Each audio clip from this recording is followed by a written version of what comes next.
माननीय सदस्य को आपके माध्यम से जानकर के प्रसन्नता होगी कि सबसे अधिक संख्या में यदि कहीं रिएक्टर हैं तो राजस्थान में है।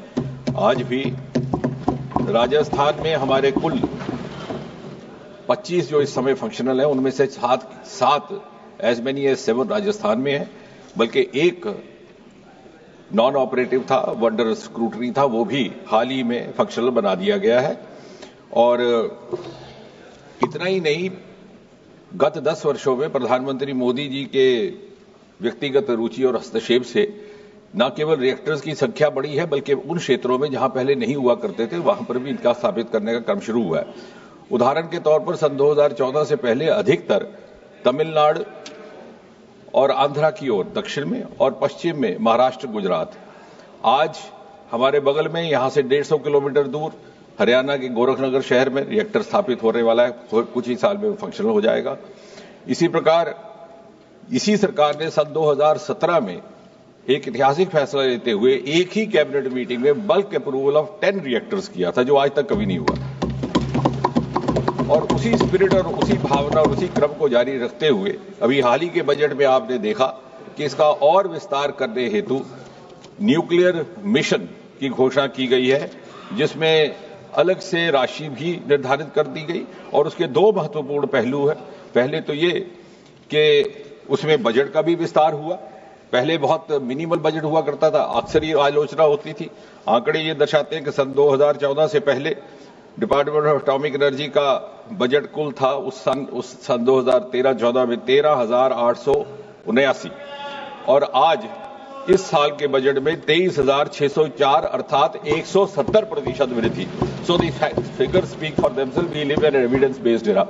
लेकिन इतना ही नहीं, इसके अतिरिक्त ये केवल सरकार की ओर से उसका योगदान है, कंट्रीब्यूशन है, लेकिन ओवरऑल पूल में वृद्धि हुई है, क्योंकि इसी बजट में घोषणा की गई कि प्रधानमंत्री की ओर से निर्णय लिया गया है कि nuclear sector will be open up to private players. और तीसरा कि नेशनल रिसर्च फाउंडेशन, जिसका 60-70% सोर्स या उसका funding and the other source will be non government. तो इस तरह से pool has become very large. और उसी का ये कारण है कि जहां सन 2014 में हमारी न्यूक्लियर जनरेशन कैपेसिटी थी 22,480 मेगावाट, आज वो बढ़कर के 35,333 हो गई। और ये जनरेशन के फिगर बता रहा हूं।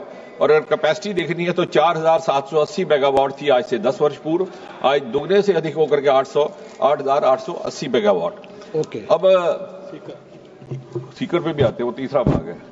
इसके अतिरिक्त अगर आप देखेंगे कि न्यूक्लियर इस मिशन के ही दौरान एक बड़े फ्यूचरिस्टिक फैसले भी लिए गए कि स्मॉल मॉड्यूलर रिएक्टर, अर्थात आने वाले समय में विश्व भर में जिस प्रकार का ट्रेंड रहेगा, चलन रहेगा बिजली के इस्तेमाल का, कि हमारी डेंस पॉपुलेशन है, स्टील फैक्ट्रीज है, सीमेंट फैक्ट्रीज है, कहीं कहीं जहां ग्रिड के माध्यम से तार नहीं पहुंच सकती, तो हमने स्मॉल मॉड्यूलर रिएक्टर के लिए अलग से राशि 20,000 करोड़ इसी बजट में निर्धारित की है।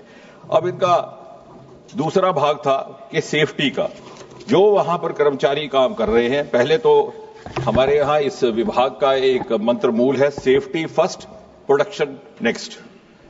तो उसमें 2-3 भाग है। पहले तो जब इस प्लांट का कंस्ट्रक्शन का कार्य प्रारंभ होता है तो हर 3 महीने में मॉनिटरिंग होती है। जब वो निर्माण कार्य संपन्न हो जाता है तो हर 6 महीने के बाद ड्यूरिंग ऑपरेशन, और फिर हर 5 साल के बाद लाइसेंस रिन्यूअल, और साथ ही साथ इसकी जो हमारी वर्ल्ड ऑर्गेनाइजेशन है उसके द्वारा भी स्क्रूटनी की जाती है। यदि आप बात करें वहां रहने वाले लोगों की, जैसे इन्होंने कहा, तो अभी हाल ही में हमने कुछ एक स्टडीज भी की हैं जो ये दर्शा रही है कि जो आम डिफेक्ट होते हैं रेडिएशन के, उदाहरण के तौर पर birth effect in pregnant ladies और कैंसर और मैलिग्नेंस टेंडेंसीज इन दी जनरल पॉपुलेशन, उसकी कुल मात्रा प्रेवलेंस जनरल नेशनल एवरेज से कम पाई गई। और ये 3 साल की स्टडी टाटा के मेमोरियल के सौजन्य से की गई है। इसके अतिरिक्त वहां पर जो प्लांट के बाहर मॉनिटर्स लगाए गए हैं, प्लांट के भीतर अलग मॉनिटर्स हैं, और जो कर्मी हैं उनकी जेब में भी एक डिवाइस रखा जाता है जो मॉनिटरिंग करता है। और अगर आप देखें कि उस समय और अब का तुलना, तो वो भी मैं आपको आंकड़े बता दूं। 1,001 माइक्रो सीवियर होता है जो मेजरमेंट करता है रेडिएशन की, वो उसका मिनिमम थ्रेशोल्ड है 1000 माइक्रोसीवर्स, और यदि आप उसके आंकड़े देखें तो हमारे किसी भी प्लांट में 30-40 माइक्रोसीवर से अधिक नहीं रहता। और वो भी आंकड़े अगर आप तुलनात्मक ढंग से देखें तो सन 2014 से लेकर के अभी तक प्रति वर्ष progressively there is a decline in the amount of generation of radiation, which is otherwise also very minimal. अब तीसरी बात आई कि एक्सप्लोरेशन यूरेनियम की, आपने सदस्य की सूचना बिल्कुल दुरुस्त है, उसमें हम इसका फॉलोअप कर रहे हैं। एनवायरनमेंट क्लियरेंस के लिए अभी वो थोड़ा सा काम रुका हुआ है, प्रदेश सरकार के साथ हम संपर्क बनाए हुए हैं। आपका कहना ठीक है कि जैसे ही वो क्लियरेंस और बाकी औपचारिकताएं पूरी हो जाएंगी तो निश्चय ही एक बहुत बड़ा भंडार हमें राजस्थान से मिलेगा। राजस्थान पहले ही एटॉमिक एनर्जी में, जनरेशन में, कैपेसिटी में बहुत अधिक मात्रा में योगदान कर रहा है। श्री टी.आर. बालू जी। Sir, the world has witnessed 3 major nuclear disasters. TR. बालू जी। So the world has witnessed TR. 3 बालू जी, आप major पूछिए। nuclear disasters, and Honorable Minister will be knowing all these things. And after एक मिनट बालू जी, एक minute. अमरा राम जी, मैंने पहले भी आपको कई बार समझा चुका हूं, फिर बार समझा रहा हूं। ये संसद है, इसमें आपको मैंने, आपका नंबर लिस्ट में था, नाम बुलाया, आपने प्रश्न पूछा, आपका जवाब मिल गया, फिर आप खुद नहीं, ऐसे नहीं करते। बैठ जाइए, तरीका ठीक नहीं। बालू जी। Sir, बालू जी। the Honorable Minister will be knowing the major disaster that has happened in the world. One in 3 Mile Island of US, second Chernobyl, that is in Russia, the third is Fukushima in Japan. All these disasters have happened in most technologically advanced countries. Not only technology advanced, they are known for their scientific eminence. Having said that, sir, in spite of the Supreme Court orders and state government interference, requesting the central government to come forward to find out the safe way of disposing the nuclear waste in Unit 1 and 2 of Kudangulam, Sir, the Honorable Minister or the government has not come forward for the proper disposal of the nuclear waste in Unit 1 and 2 of Kudangulam. what's your gesture?